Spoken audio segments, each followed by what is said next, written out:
Well, hello and good evening to you. Welcome. This is Ghana Tonight. We are live from a news hub at Adesawe Kanda, also live on Instagram, on Facebook, DSTV channel 279, all across the world on 3news.com. I am Alfred Conce.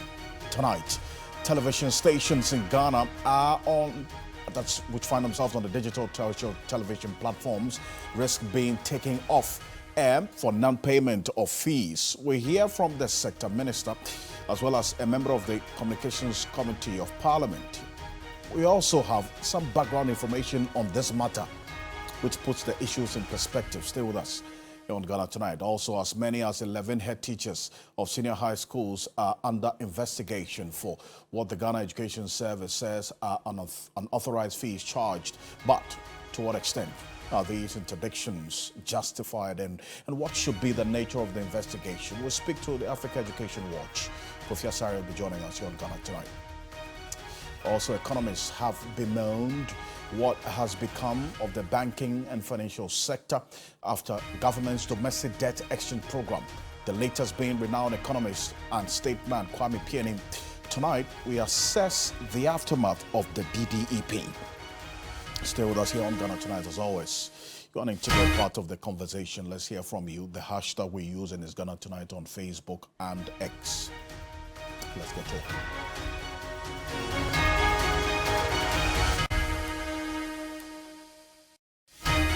Let's settle for Ghana Briefs.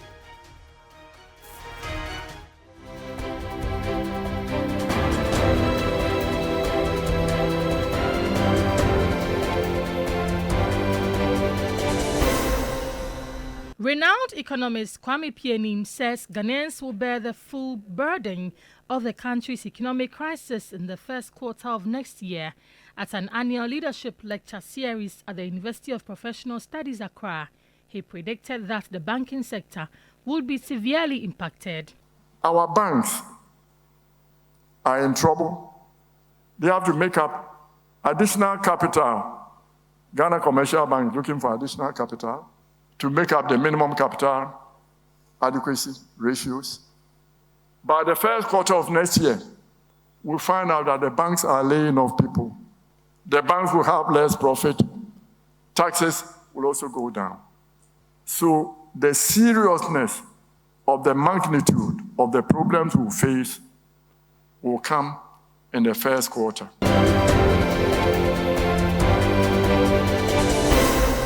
There's more pressure on government to either renegotiate or terminate its lithium deal with Barari DV Limited.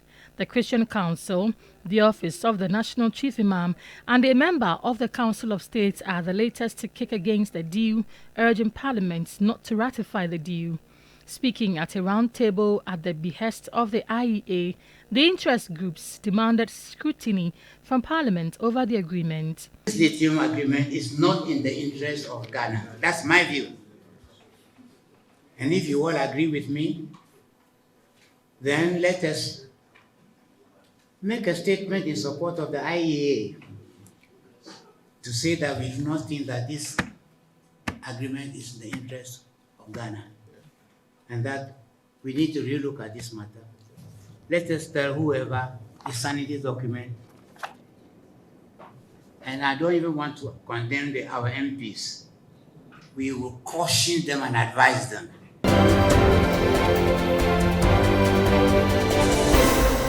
The Commission on Human Rights and Administrative Justice has warned of potential increase in witchcraft-related killings if accent to the anti-witchcraft bill delays further.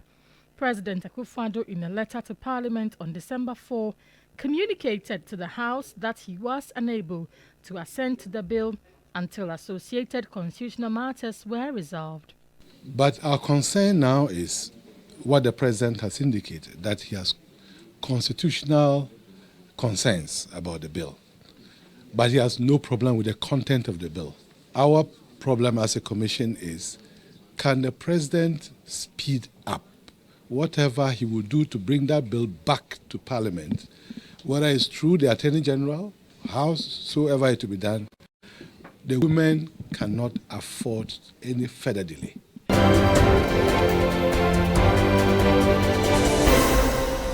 TV signals to your homes and offices will be cut from next year because broadcasters have failed to pay for the use of digital terrestrial television DTT platform.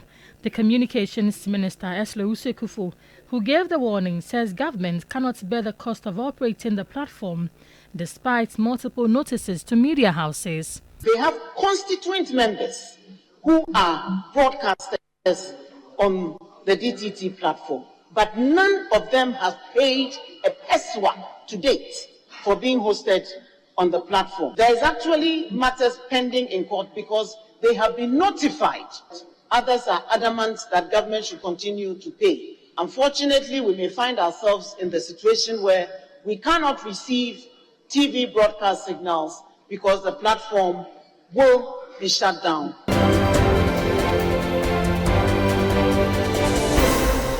The National Association of Graduate Teachers, NAGRAT, has cautioned senior high school heads against charging unapproved fees, but to allow government address challenges confronting the schools, including inadequate funding. According to the rules, work with what is provided. If food is inadequate, right. If there's no money for detergent, wait. Any parent who cannot come and take your child and go home. Work according to the resources that are available.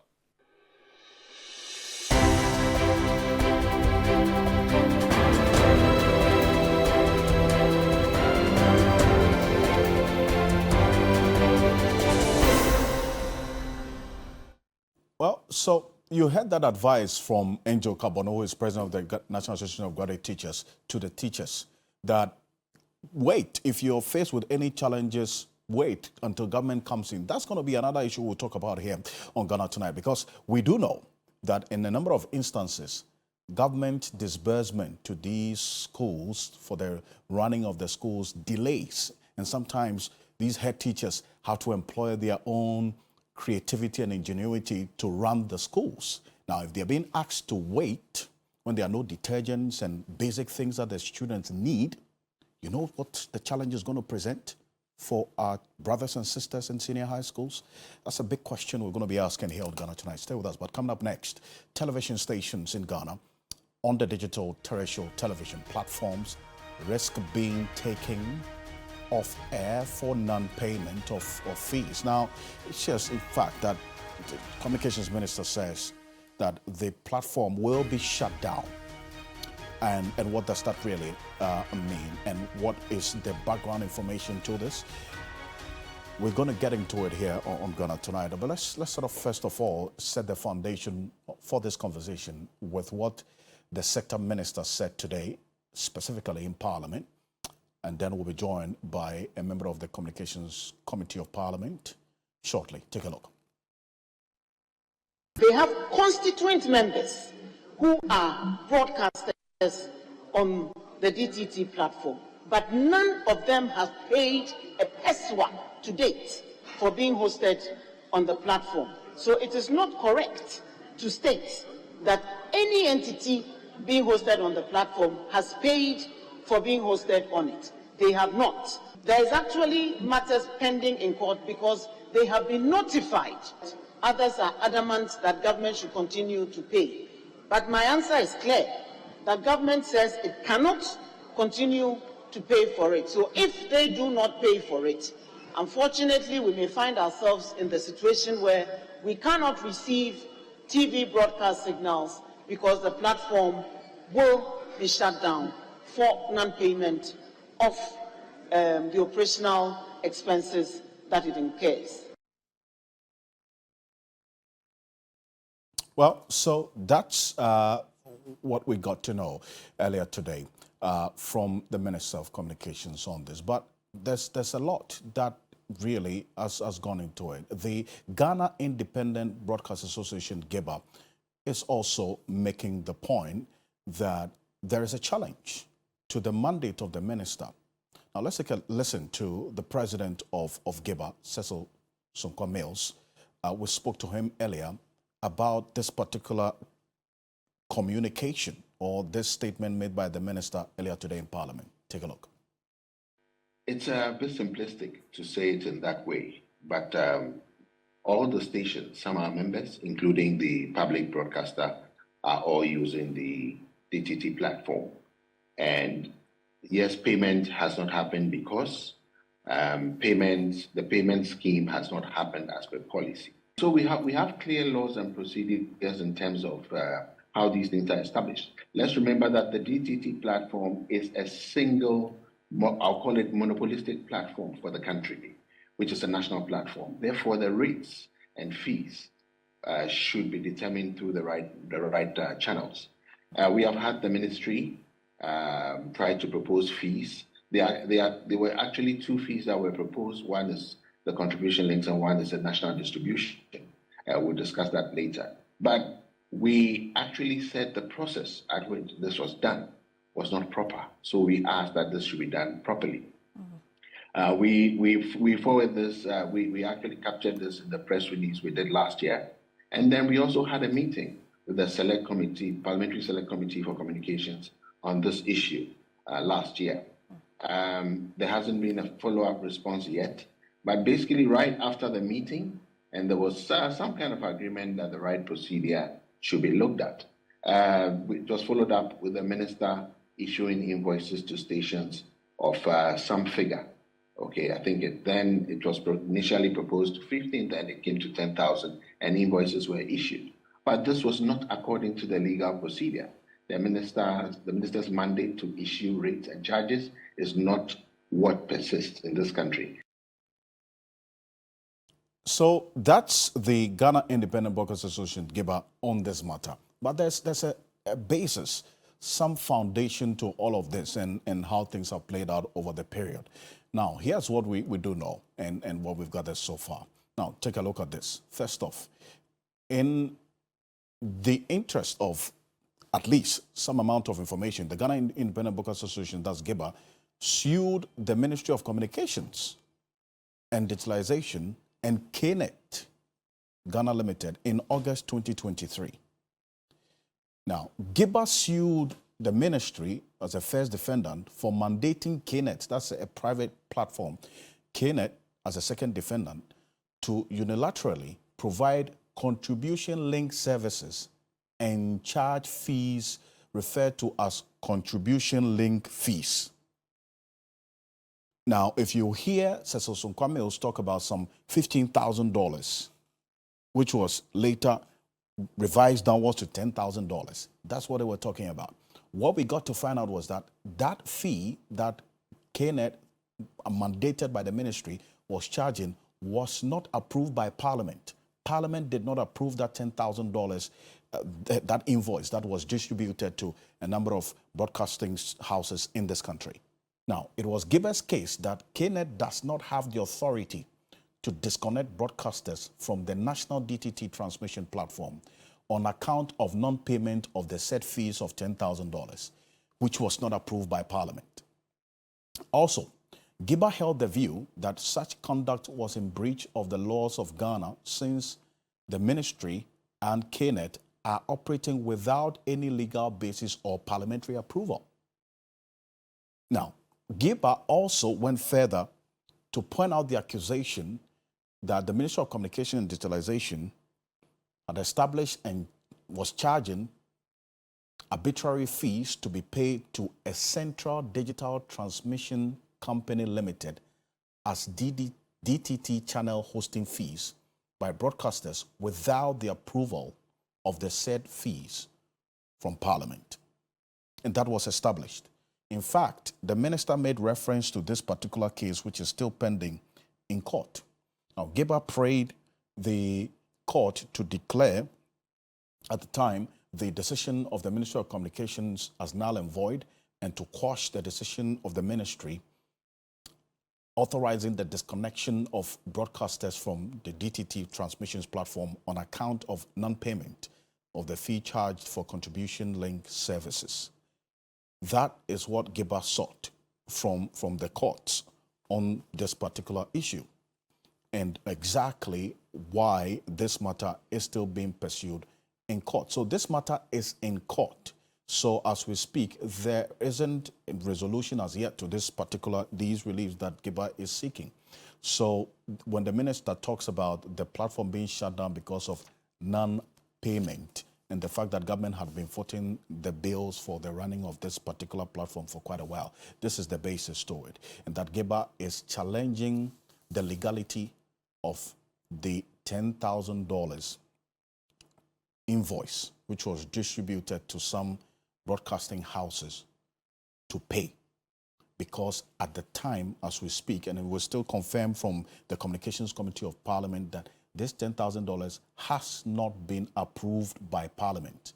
So that's the information that we have on this particular issue and how things play out. This is something that we're going to be keeping a close eye on, and how things play out here on Ghana Tonight. As we go on shortly, we'll get into a lot more of this. But coming up next here on Ghana Tonight, the economists have bemoaned what has become of the banking and financial sector after government's domestic debt exchange program, the latest being renowned economist and statesman Kwame Pianim.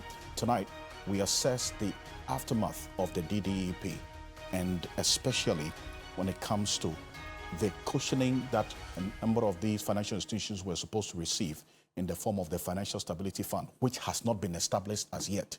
This is renowned economist Kwame Pianim saying that Ghanaians will bear the full burden of the country's economic crisis in the first quarter of next year. And he specifically made reference to some banks and how they are going to be affected. He said this at the University of Professional Studies here in Accra earlier today. Take a look. Our banks are in trouble. They have to make up additional capital. Ghana Commercial Bank looking for additional capital to make up the minimum capital adequacy ratios. By the first quarter of next year, we'll find out that the banks are laying off people. The banks will have less profit. Taxes will also go down. So the seriousness of the magnitude of the problems we face will come in the first quarter.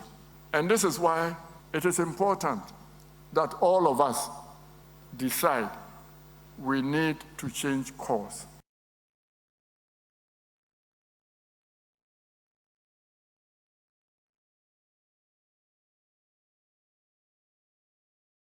Well, so that's Kwame Pianim there.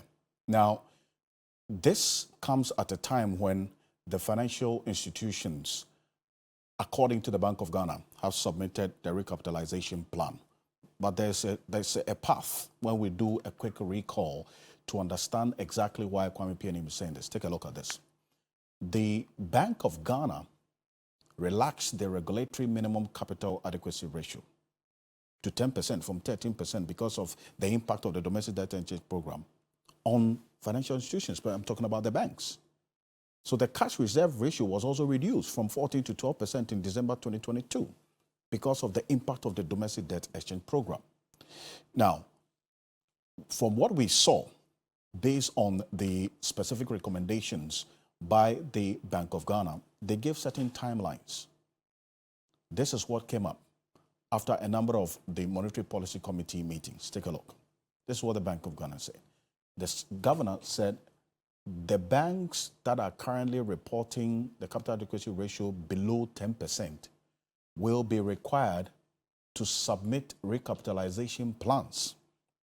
That's what the governor of the central bank said.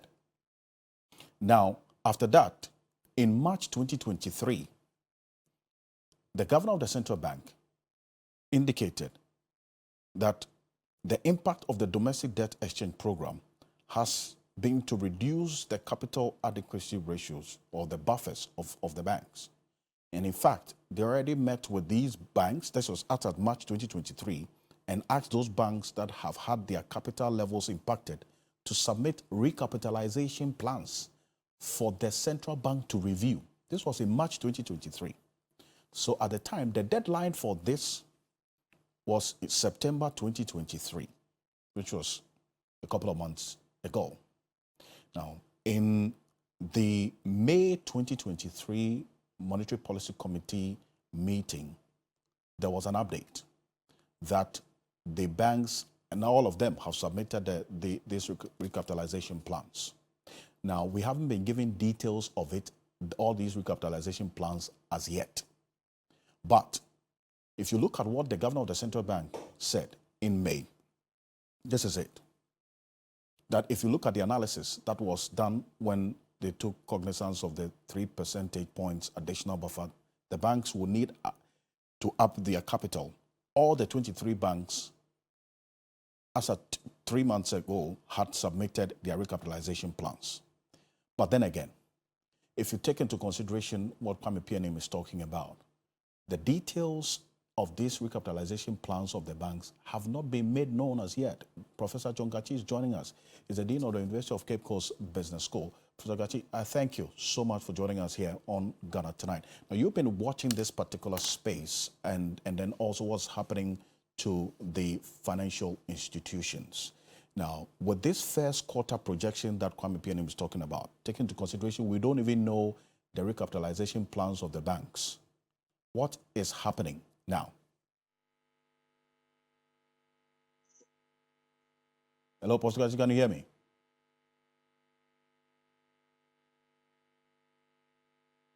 Hello, Professor Gachi, can you hear me? Fortunately, we lost Professor John Gachi. We'll try to reconnect with him. But now take a look at this as well, where the governor of the central bank specifically talked about what is in November 2023, just last month. This is what he said in November 2023. Professor Gachi, can you hear me? Yeah, I can hear you. Oh, great. Apologies. Now, I lost you earlier. Now, I was asking about what the central bank has been talking about with the recapitalization plans of the banks and what Kwame Pianim is talking about, the financial institution, the state in which they are in now. You have been doing some assessment of this. What is the current state of affairs? Well, yes, I can hear you. Yeah. The point is that we started a journey from the COVID period. And during that time, a lot of ratios that determine the soundness and stability of the banks were actually relaxed to accommodate for the pressure from COVID. We were not totally out of the effect of those policy measures when we added the DDEP. And again, we had to revise downwards some of the indicators. Now, it is very clear that most domestic banks will have to recapitalize, will have to submit their recapitalization plan. And when you see that, you cannot say that those banks are sound. And it also means that those banks are not in position to do the banking that is expected of them and to finance economic activities in the country in a manner that is acceptable by banking standards. So that is where we have reached now. And then those banks are actually supposed to... Hello, Prof. Sorry, and we had a little connection hitch with Professor John Gachi. And while we say, Professor Gachi, yes, it was just a little disconnect, but you were making the point about the health of the banks now. Yes. Also, bear in mind that we had a financial setup cleanup, including the banks, that resulted in those banks being called upon to recapitalize. They recapitalized not quite long now, but the way the economy is managed itself has actually eroded the capital base of the banks. So if you take it that they were using $60 million as the base for capitalization, the exchange rate some time ago was about 6 cedis. Now the exchange rate is around 12 cedis. That means that capital has actually eroded in terms of CD terms. And remember the governor was saying that capital is supposed to be captured now in Ghana cities. So that means that the management of the economy itself has actually determined that we need to do recapitalization. And that is a burden put on shareholders from financial sector cleanup up to, COVID, they were not even asked to pay dividend, even though some of them made profit. They were banned from, paying dividend. So shareholders have to carry burden from financial sector cleaner to COVID and now to DDEP. And there is a bit of a difficulty about all these things going forward. So the bank are fragile and the shareholders are being punished. And the measures that were taken were not fully recovered before more measures were taken. So that have been cumulative effect on the way the banks operate. Now, you talk about the banks being fragile and the shareholders being punished. I mean, considering the fact that, for instance, the Financial Stability Fund was to help, especially local banks, in the process of recapitalization. This Financial Stability Fund has not been established as yet. The last time I checked, it was just a committee that has been set up in this. So the concern is that this makes the situation, especially that the local banks are faced with, much more precarious, is it not, Professor Gachi? Yeah, they are faced with cumulative burden of trying to accommodate the decisions made by the government in terms of finances. So the banks are actually overburdened now. They have had to go through frequent recapitalization and a frequent revision of soundness indicators, stability indicators, and performance metrics of the bank. So it makes the banking arena very unpredictable, uncertain, as the case is. I see. But I was just talking about the Financial Stability Fund as well. That has not been established as yet, Professor Gachi, and how that also makes the situation more worrying, especially for local banks. Yeah, there are two aspects to the Financial Stability Fund. I indicated in our last interview that these banks have been affected by government policy. But government is setting up a fund. They are going to tap into the fund as a debt instrument to recapitalize their banks. They have even made it even more precarious by asking GAT to manage the fund. And the way GAT operates, as we know, is that they will take equity share and they will also take preference share. And that means that for preference share, what that means is that even when the banks are not performing, they are not posting any profit, they will treat it as though it's a debt instrument and they have to be making those benefits to GAT. And one wonders if you want to bail out a banking system that you have caused to bow, is that the best approach that you want to use? And even the money is not available for those banks to decide whether they want to go into it. And I think this call attention to the purpose for the setup of GAT itself. I believe we have got it to a time that because GAT was approved in Parliament, Parliament should have oversight. We need to have GAT now report to Parliament to provide a status report as to how many banks they were able to help successfully, the capacity they have to do so now, and then even the modus operandi of GAT. Is it inimical to the process of helping the banks or not? So I think that status report by GAT to Parliament is very crucial, and I believe it is very urgent. But also, if I've seen the document on how the banks can access the Financial Stability Fund, Professor Gachi. Now, the current structure in the form in which it is, how does that threaten the ownership of local banks? The Financial Stability Fund.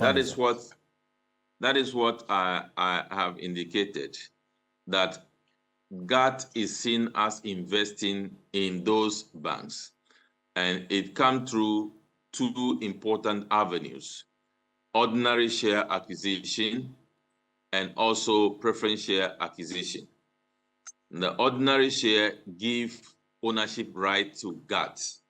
So therefore, the ownership structure will be diluted in favor of GAT taking interest in those banks.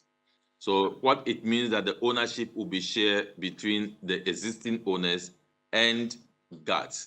So GAT becomes automatic shareholders in the banks that will approach the Stability Fund for support.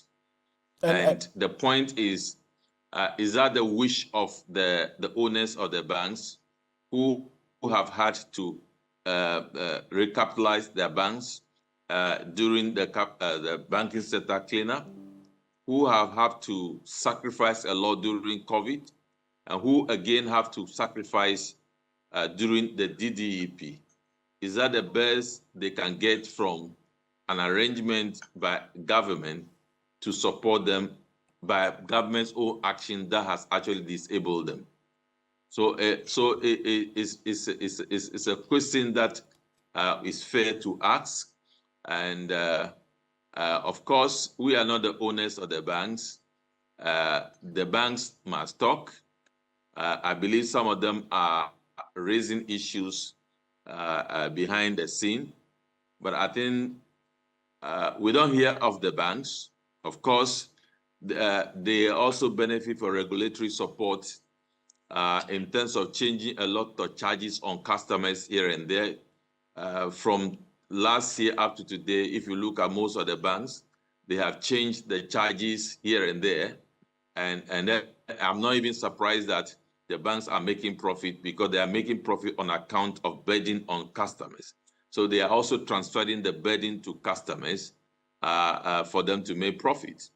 And therefore, those profits that they are talking about, they are just burden that are being imposed on customers that they are translating into what they are calling a profit.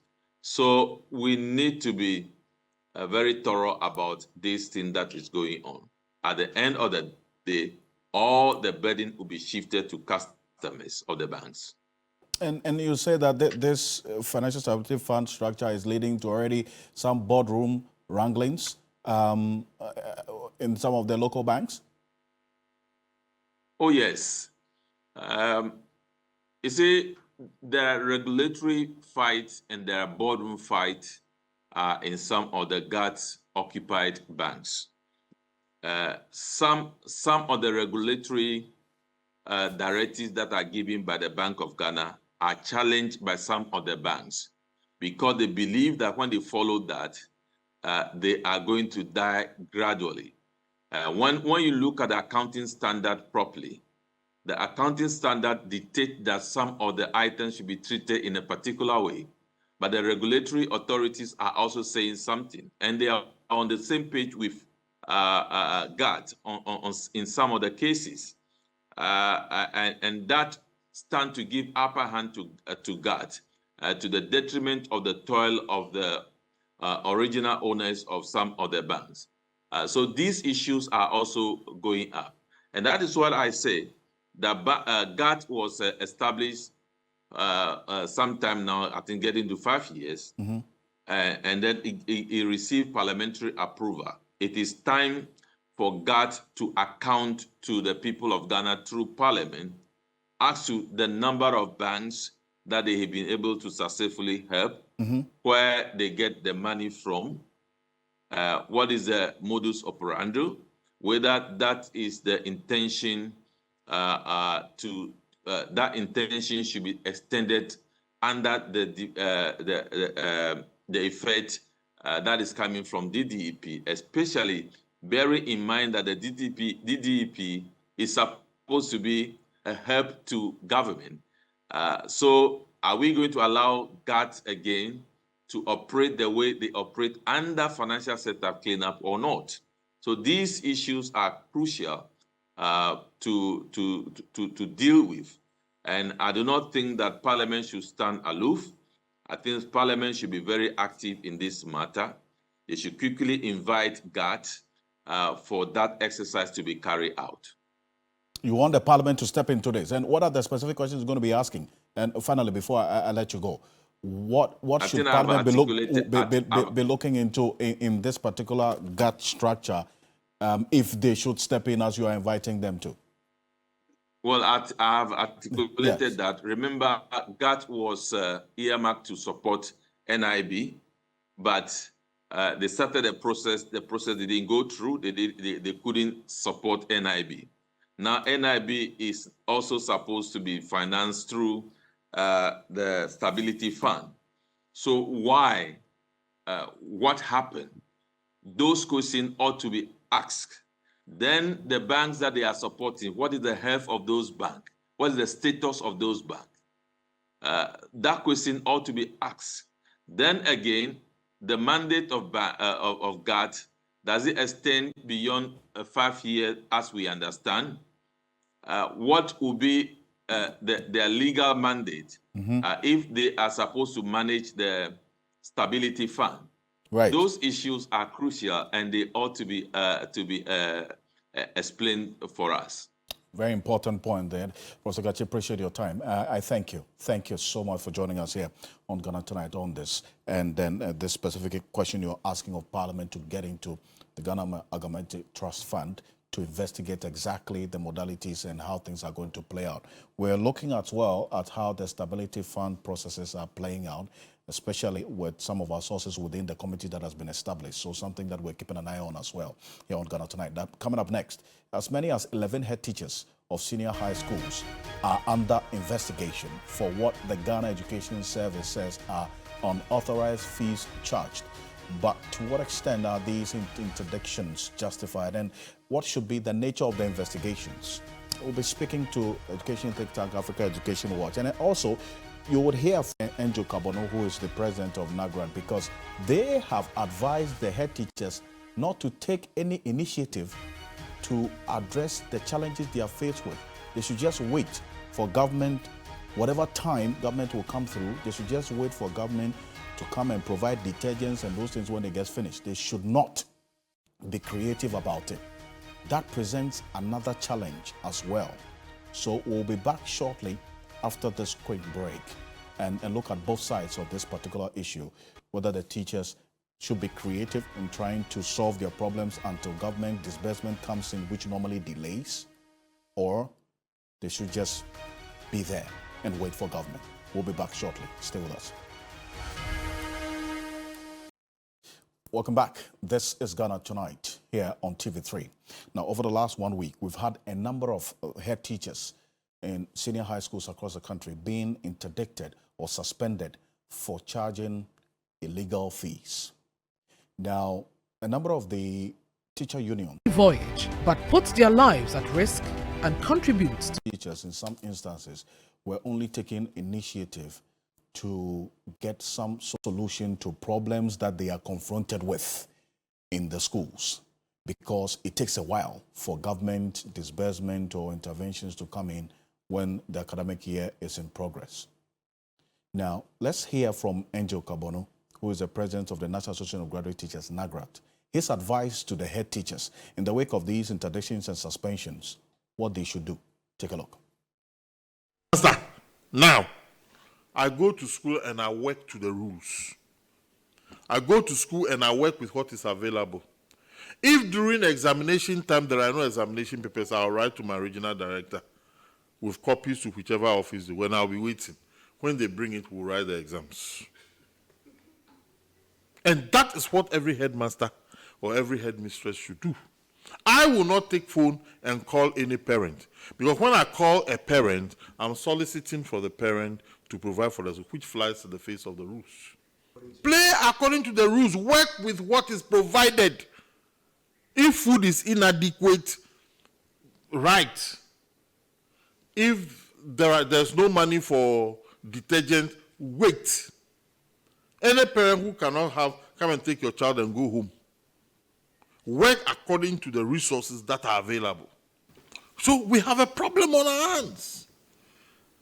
The Form 1s are in school. You think government has sent the adequate and full subvention into the schools? Absolutely not. If a school is about to celebrate its 70th anniversary in March, and all students are supposed to buy the 70th anniversary cloth, so that on that day, everybody will be in the 70th anniversary, and this cloth is being sold to parents when they register their children, does that mean that the headmaster of the school is extorting money from parents? He responded to the Ghana Education Service's request to school heads to seek approval before making demands from parents. Well, so that's Angel Kabonu. In fact, this is the NAGRAT position that teachers, if detergents get finished in your schools, just wait for however long it will take for government to come in. That presents a challenge, right? But take a look at this, okay? These are the number of head teachers we're talking about over the last 1 week that have been integrated for a number of reasons. Take a look. This month, Madam Cecilia Anane Afuakwa, headmistress, Kumasi Girls Senior High School in the Ashanti region. That's Selena Anane Afuakwa, beg your pardon. Then you have Daniel Buama Duku, who's a headmaster at Greek in Zima Community Senior High School in the Ashanti region. A number of these people, according to the Council of Heads of Assistant Senior High Schools, they only got to know of their interdiction through social media because they haven't been written to officially. Nathaniel Asamoah, headmaster at Santiman Senior High in the Ashanti region. Then you have the fourth person, Madam Gladys Safwa, headmistress in Career Senior High Technical School in Ashanti region. Joseph Abudu, headmaster Odumasiman Senior High School in the Bono region. Andrews Boating, headmaster Kumasi Senior High Technical School, Ashanti region. And all of this within the space of 1 week. Mr. Ampong Ahmed Omar, headmaster Collins Senior High School in the Ashanti region, also been interdicted. Mrs. Nadia Anan, headmistress O'Reilly Senior High School here in the Greater Accra region. Mr. Kojo Obeng Apia, headmaster Manso Edubia Senior High School in the Ashanti region. Then you have Mr. Afi Yao Stephen, headmaster Brekum Senior High School in the Bono region. And then Mrs. Patience Naki Mensah, headmistress Ghana Senior High School in the Eastern region. Now, it continues. Earlier in the year, there were a number of interdictions. In April 2023, Kenneth Agbomaje, headmaster Fijai Senior High School in the Western Region, recall, was interdicted. Madam Dr. Mrs. Shine Agato Fori, headmistress of the West African Senior High School, was also interdicted as well, if you recall, for the same reasons. Okay, but if you look at it and take into consideration what Angel Kabonu said, it presents a challenge. Let's hear from this is NAGRAT saying, let's see if the Ghana National Association of Teachers, NAT, also holds the same view. Christian Edinkra is an executive member of the Ghana National Association of Teachers, NAT. He's joining us on the telephone. Edinkra, thank you for joining us here on Ghana Tonight. This is what NAGRAT is saying to the teachers. Don't take initiative. Wait if detergents are finished for whatever long time it will take for government to come in. Just wait. Is that a position Ghana National Association of Teachers also shares?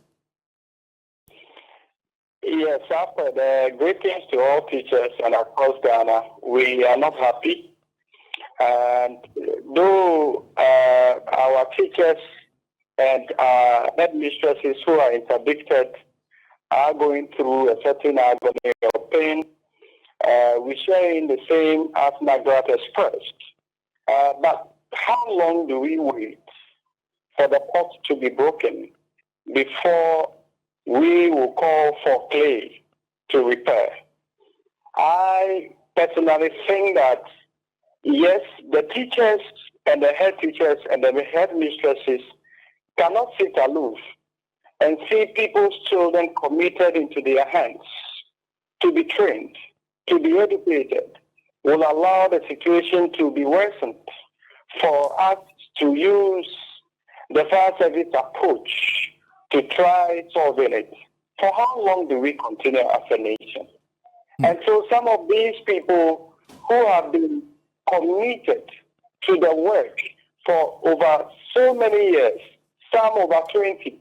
If you look at Dr. Oforishine, whose case happened, she has been ahead for almost over 14 years and a teacher for almost 20 years. Okay?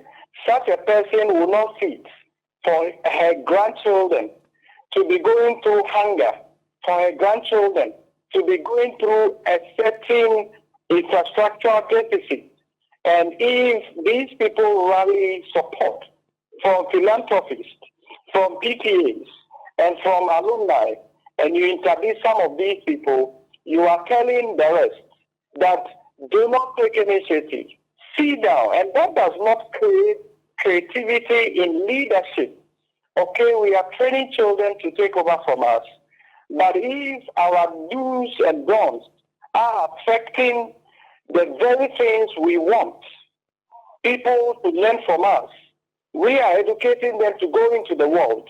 Are we training them to go into the world and teach them that do not act until government comes? I mean, what are we doing to ourselves? And that is why some of us are calling for a review. And so we're saying, what Nagrat is saying, Angel is saying, my senior colleague is saying, that they should sit down. They should sit down so that their image will not be denigrated. Building image for a year, for many, many years, will not be taken for granted because you took initiative and someone says, step aside. And so we're sharing the same view, but we are not happy. A certain trajectory is being created that if you are a leader in a certain institution, you cannot take initiative until government comes in. If the situation gets worse off, what do we do? And that's where, in the end, it is the student who suffers in this particular situation. Kofi Asare, Executive Director of the Africa Education Watch, is joining us. Kofi, you are calling for an open and transparent investigation process into these interdictions. What exactly are you expecting? Let me first indicate that it is quite upsetting that we are seeing the magnitude of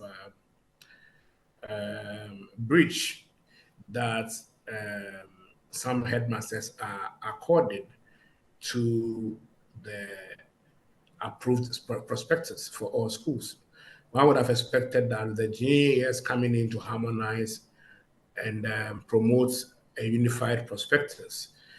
This would have put to rest the issue of having amorphous prospectus, of some of them being very, very, very expensive, pricing secondary education beyond the reach of poor people.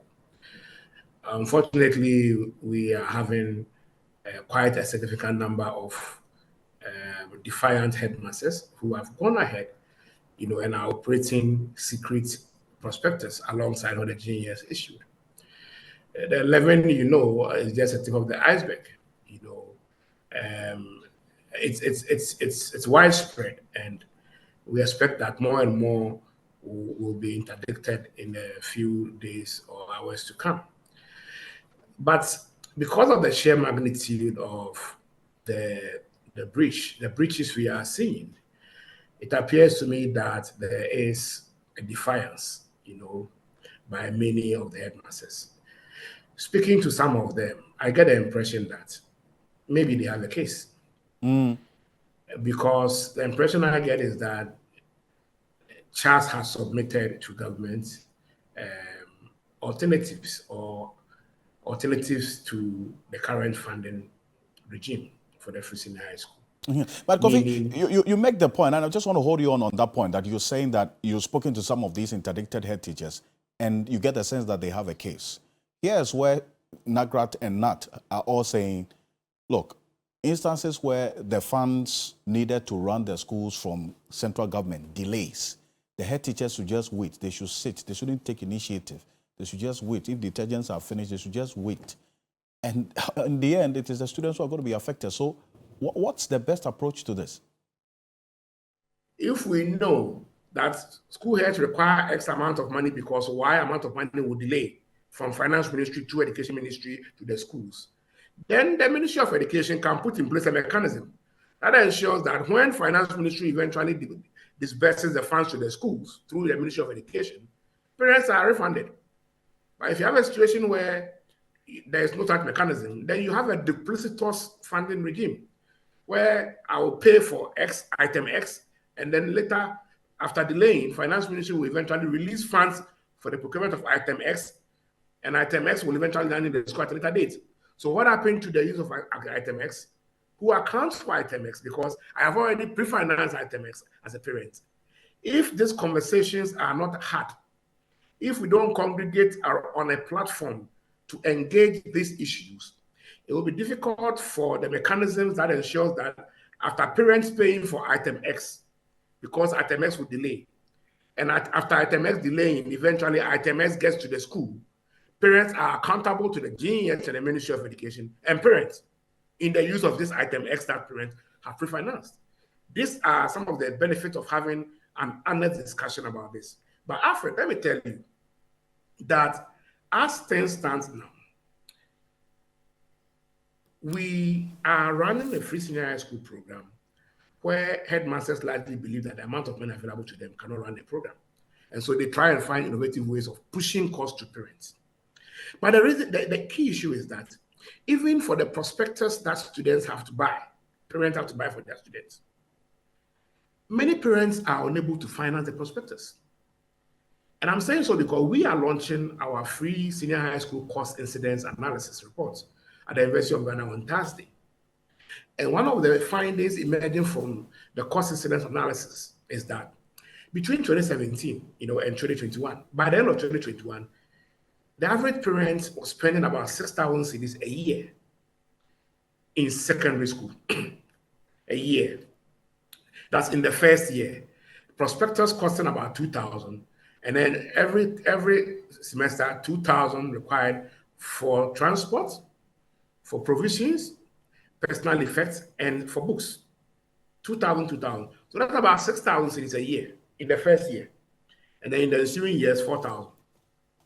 If you compare that with how much government is paying to every child under the free senior high school program, it suggests that parents are paying 2/3 of the cost of secondary education, and then government is paying 1/3 in terms of the cost that government shares or bears under the free senior high school program. So already parents are paying the lion's share.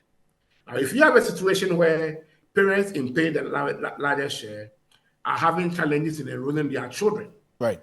For example, the parent in Sydney who was unable to enroll a child who had aggregate 18 in school because they couldn't afford 3,000 cedis to purchase items in the prospectus and pay other fees for the child to go to school.